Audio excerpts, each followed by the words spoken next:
If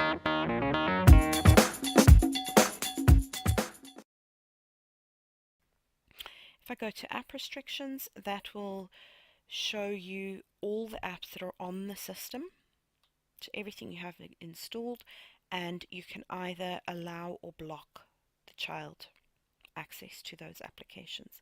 This is off at the moment. I'm going to put it on, and we can allow them access to Adobe Reader and Dreamweaver. That's to enable them to work on those applications should they need to.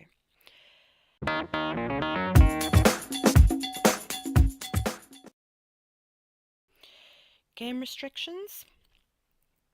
In here we can set the age for the games that should or should not be allowed for the children. If the child is 7 and over, then they can play games for ages 7 and higher, and so on and so forth. And these will restrict games that are rated those specific ages. We have a games list as well. In here we will have the installed games, which there are none on this computer, where we would then be able to choose which games the child can play.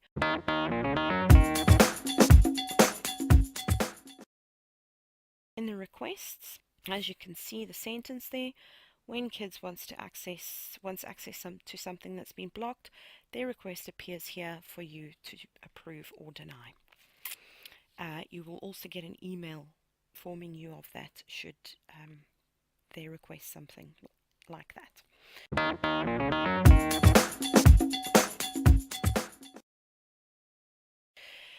Another interesting point is that although I am the only parent set up on this computer, you are able to set up another parent as well. So obviously that allows both parents to get the same information from what the children are doing online.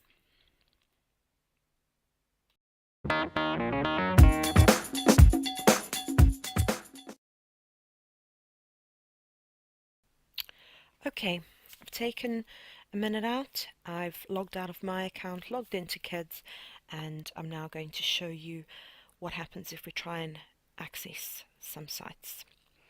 So if I select Internet Explorer, my choice of web browser, you could select any.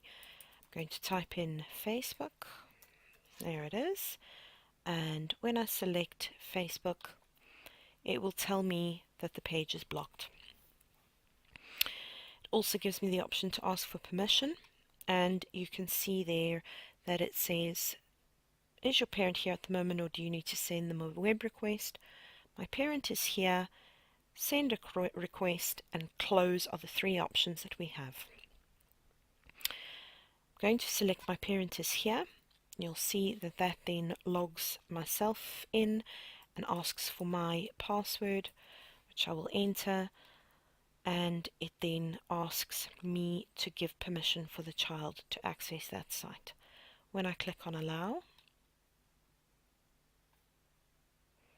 it goes to Facebook. The child is now able to use Facebook, and that will enable them to go in at any time onto Facebook.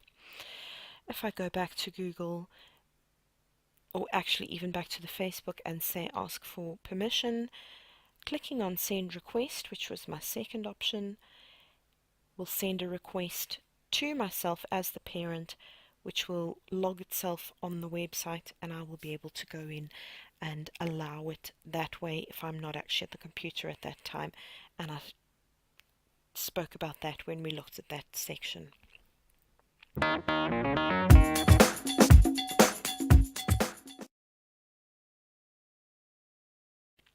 So we've seen from the child's point of view what happens if they access content they should not be accessing.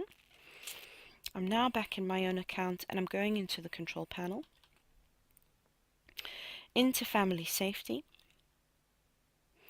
and manage settings on the Family Safety website. We have been here before, you will remember. I'm just going to add in my password. And you'll remember that we were using the kids account at the bottom here.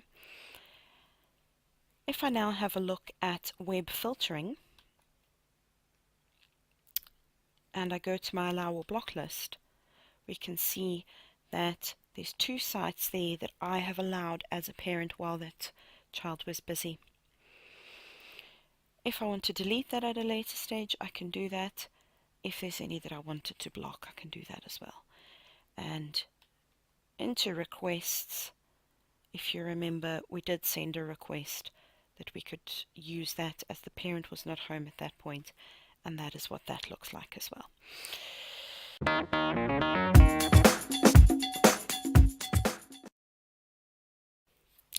So that's the end of our video for today.